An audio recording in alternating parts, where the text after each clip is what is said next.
Assalamualaikum warahmatullahi wabarakatuh. Waalaikumsalam warahmatullahi wabarakatuh. Ustadz Danu Official Channel. Kemudian dari Pak Haji Hasan juga, Haji Hasan Bisri BFC. Alhamdulillah kita bisa kumpul lagi di tempatnya Pak Ustadz nih, di klinik. Alhamdulillah, udah lama sih yang di sini. Ustadz Azhar juga ya? Sama. Kalau kesini udah lama, tapi di Circle baru minggu kemarin ketemu. Kalau di sini sama-sama udah lama. Sempet tidur dulu 2 bulan. COVID. Alhamdulillah sekarang udah sehat ya? Iya, tinggal sisa-sisanya ya. Sisa-sisa. Mungkin ini harus banyak istighfar aja. Ah, itu dia. Bener, Pak Ustadz. Memang di kondisi seperti ini, apapun itu kita harus lebih mendekatkan diri kepada Allah. Betul. Tidak hanya dalam urusan pekerjaan yang memang itu juga ibadah, tapi ibadah yang sebenarnya mungkin orang mau pergi haji, ya, mau umroh, mau berangkat ke sana juga sekarang prosesnya lebih ketat ya Ustadz ya? Iya, sekarang banyak kebijakan baru dari kedua pemerintah sih. Tapi yang paling ketat dari Saudi. Karena Saudi ini saat ini kan ada kurang lebih sekitar 20 negara yang diblok, tidak bisa masuk. Kenapa itu diblok begitu? Ya mungkin penanganan COVID-nya yang longgar. Tapi Indonesia aman ya? Salah satunya Indonesia. Diblok? Diblok. Ya Allah. Ya, sampai hari ini kita belum dapat informasi kapan umroh itu dibuka lagi. Yang kedua, apakah Indonesia bisa masuk atau enggak. Sempat sih beberapa minggu yang lalu kita masih buka. Artinya bisa umroh dalam kondisi saat ini, tapi banyak sekali hal yang harus disiapkan. Yang pertama batasan umur, itu 18 sampai 60 saja dibatasi. Karena kan di atas 60 mungkin rentan kan. Iya. Kemudian sebelum berangkat itu kita di Indonesia 3 hari di karantina dulu dan harus PCR. Kemudian berangkat sampai di Saudi di PCR lagi. Kalau positif ya udah di karantina 10 hari. Nggak bisa ngapa-ngapain di hotel. Gitu. Padahal 10 hari itu insya Allah udah selesai. Udah selesai. Harusnya udah selesai. Harusnya udah umroh selesai. Iya. Nah, kemudian kalau memang ternyata negatif, kita bisa melaksanakan ibadah, umroh, nanti pulang di PCR lagi. Kalau misalnya sekarang nih, saya mau pulang, kan gitu. Terus di PCR, ternyata positif. Nah, maka dia saya tinggal 10 hari lagi ke depan. Rombongan pulang? Rombongan pulang. Nah Allah. Biaya ditanggung siapa? Nah, saat ini biaya sih di ininya sama pemerintah Saudi. Cuma kan kalau yang biasa jalan ke luar negeri mungkin aman. Yang belum pernah. Nah, yang dari kampung-kampung gitu kan, atau yang kota pun jarang bepergian ke luar negeri lah, itu kan bingung. Makanya resikonya sangat tinggi. Kalau saya sih berharap bahwa pertama mungkin COVID ini cepat selesai lah. Amin. Ya, yang kedua, untuk saat ini sepertinya memang perlu berpikir 2 kali kalau mau berangkat umroh itu, karena risikonya tinggi, risikonya sangat tinggi gitu untuk keselamatan kita sih. Gitu. Tapi mudah-mudahan sih ya di kemudian hari atau sebulan 2 bulan kemudian atau Ramadan inilah ya.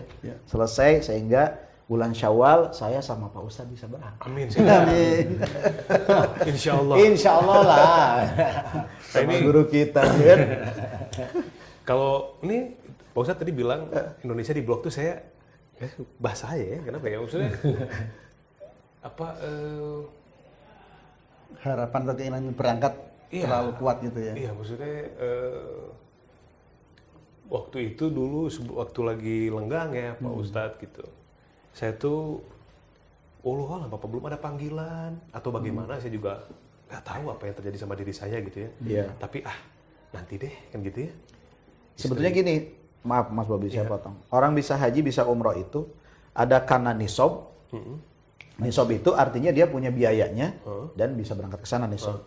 Ada karena nasib. Dia nggak punya uang, diberangkatin. Contoh saya dulu ketika saya jadi marbot, itu kan nggak punya uang. Tapi ada yang ngeberangkatin, berarti saya nasib. Ada nisob, ada nasib. Nah, nisob punya uang, nasibnya bisa berangkat. Ada yang nisob tapi nggak nasib. Uangnya udah ada, tapi sampai meninggal, nggak berangkat-berangkat, berarti itu nisob tapi nggak nasib. Nah, kira-kira Mas Bobi pilih yang mana? Ada satu lagi. Yang mana? Nasab. Nasab. Karena orang tua kita kaya raya dan sebagainya, kita dibiayai orang tua. Nah, itu dari nasabnya kita dibiayai. Mungkin bisa. Dari nasib yang berangkat tapi dari nasab. Bener gitu. Pak Haji Hasan ini. Bisa. Nah, kalau kita ngelihat kondisi sekarang nih Pak Ustadz, mau umroh susah ya. Adapun negara yang bisa berangkat tapi protokolnya seperti tadi itu luar biasa berisiko sebetulnya. Nah ini pesannya atau apa yang bisa kita pelajari Pak Ustadz?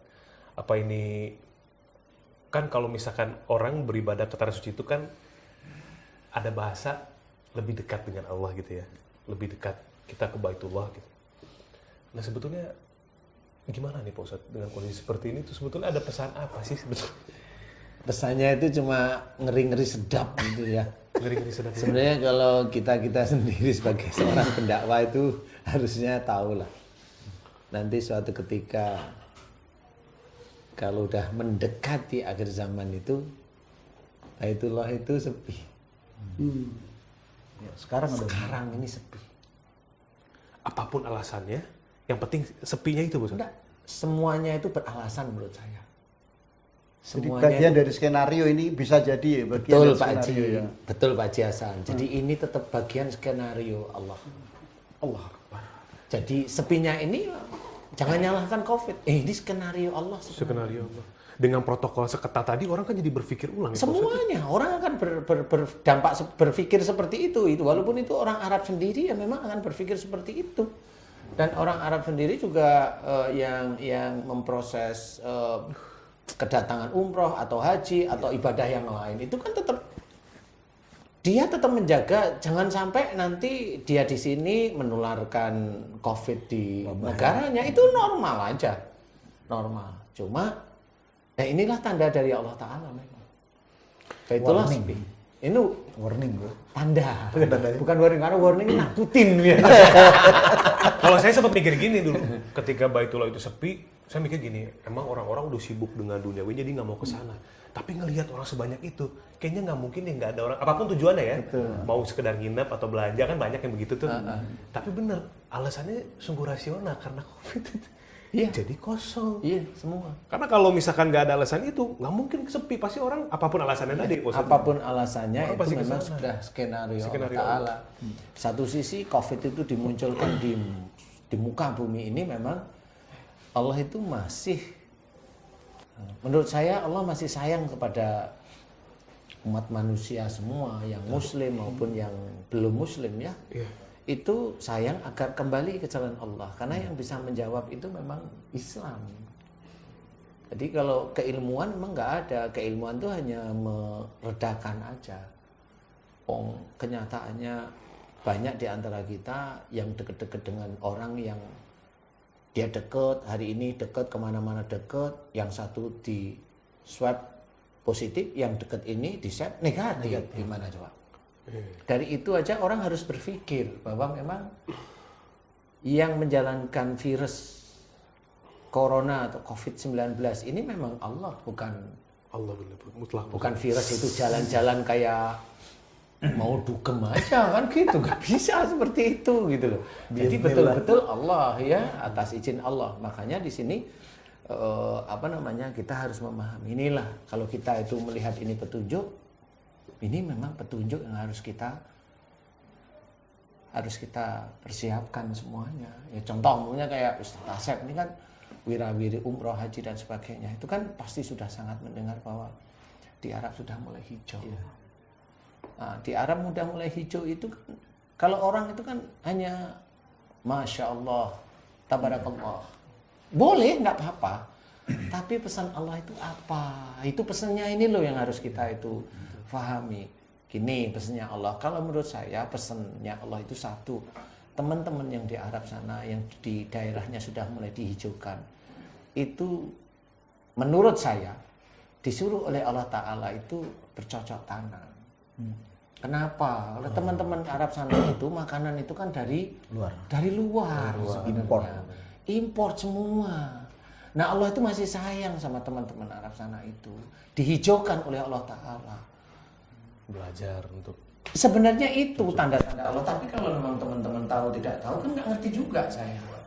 Saya hanya menganalisa dari sisi kejadian-kejadian yang terjadi aja sebenarnya. Jadi dari mulai panas didinginkan.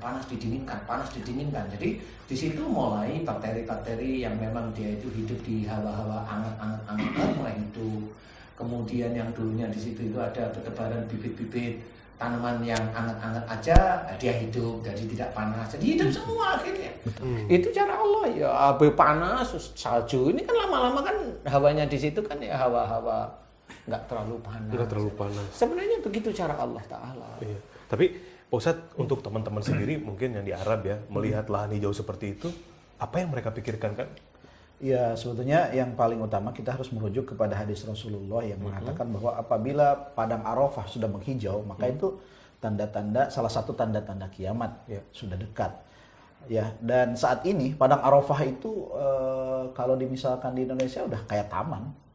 Oh, udah kayak taman. Dulunya kan pasir aja. Gersang. Iya, gersang. Iya, padang pasir memang gitu. Nah, sekarang itu jadi kalau kita melaksanakan ibadah haji sudah tidak lagi terasa begitu panas, menyengat karena sudah ada pohon-pohon kan begitu. Dan itu pohon-pohonnya bukan kecil-kecil, udah besar-besar. Gitu. Nah, kemudian kalau saya perhatikan saudara-saudara kita yang ada di mana di Saudi, justru saat ini kalau saya perhatiin kalau alam bisawab kayaknya justru malah semakin menjauh gitu. Ya, dari sisi akhlak dan sebagainya itu kayaknya gimana ya? Karena kemarin saya sempat baca di sebuah media online bahwa pemuda-pemuda sana itu sekarang itu lebih suka menonton dalam tanda kutip ya. Nah, itulah. Gitu. Jadi sekarang mereka diserang dengan video-video itu. Nah, jadi artinya mereka itu tidak paham walaupun ada di tempat yang di mana Al-Qur'an dan Rasulullah lahir, nggak paham tentang tanda-tanda yang saat ini terjadi. Tidak mempelajari juga ya Ustaz. Iya, Betul juga Ustaz. Beberapa minggu yang lalu saya juga baca. Jadi di sana itu ada gerakan untuk menanam berapa itu istilahnya 1000 pohon atau apa gitu di Arab itu. Iya. Termasuk di Riyadh itu. Dan tidak hanya di Riyadh, di sekitar situ juga ada gerakan-gerakan semacam itu untuk menambah menghijaukan itu. Itu kan berarti memang kurang Betul. paham kali ya. Dan salah satunya lagi sekarang itu kan di Jeddah sedang dibangun sebuah tower yang akan memiliki ketinggian di atas 1000 meter. Kingdom Tower itu ya. Nah, kalau sekarang kan di Dubai, Burj Khalifa. Burj Khalifa kan 900 sekian meter. Nah, di Jeddah justru sekarang akan didirikan sebuah bangunan pencakar langit di atas 1000 meter. Itu menurut ini adalah peradaban kan gitu. Padahal ya kembali lagi kepada hadis-hadis Rasulullah itu kan ya salah satu tanda-tanda kiamat akan segera tiba itu apabila gedung-gedung pencakar langit sudah berdiri di mana-mana. Kan gitu. Nah, balik lagi kalau masalah bagaimana teman-teman kita yang ada di sana sepertinya memang degradasi moral itu sekarang lagi sangat digrogoti. Bobrok gitu lah istilahnya ya Pak Ustadz ya. Seperti itu. Ya, ini memang balik lagi sih tidak mesti bahwa di sebuah tempat yang suci itu orang-orangnya ini semua Religius, alim semua. ya. Enggak. Karena saya punya ustadz di sana ya, artinya pembimbing jamaah saya itu justru ngajari anak Arab untuk baca Al-Quran. Oh, orang sini. Orang Madura. Orang Madura. Jadi orang Madura, tapi justru malah ngajarin penduduk sana gitu loh. Baca Al-Quran. Kan aneh kan, harusnya kebalik dong kan gitu. Ini mungkin salah satunya bahwa di sana itu tidak menjadi jaminan orang lahir besar di sana itu bisa baca Al-Quran, kemudian faham Al-Quran dan juga Bisa mengamalkan. hadis. Ya, betul. Bahkan punten nih, ada juga dari wilayah dekat dengan Mekah Madinah belum pernah umroh, belum pernah haji, belum pernah menginjak Masjidil Haram. Aduh. Gitu ya. Jadi tinggalnya di ya lingkungan lah gitu kan. Yang paling terdekat ke Jeddah kan, Jeddah. Ada yang belum pernah datang ke menengok Masjidil Haram. Kalau Jeddah kan yang jelas menurut pandangan saya kan bukan orang miskin lah Ustaz. Oh iya, kota internasional Iya kan. bukan Maju orang miskin gitu ya. Aduh, ya memang Caranya dekat ya. dekat dengan Mekah. Ini kalau kita kaitkan dengan dukhon nih Pak Ustadz ya. Dari mulai tadi tanah mulai hijau, kemudian saya mulai pikir gini loh.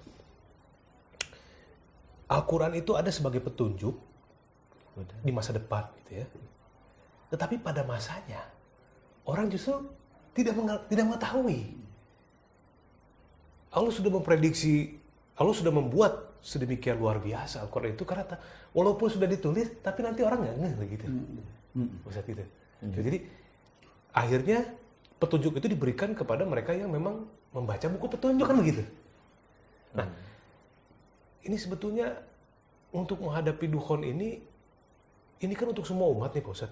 Untuk orang yang mengetahui Al-Quran, membaca, kemudian mengamalkan, kemudian juga untuk yang tidak.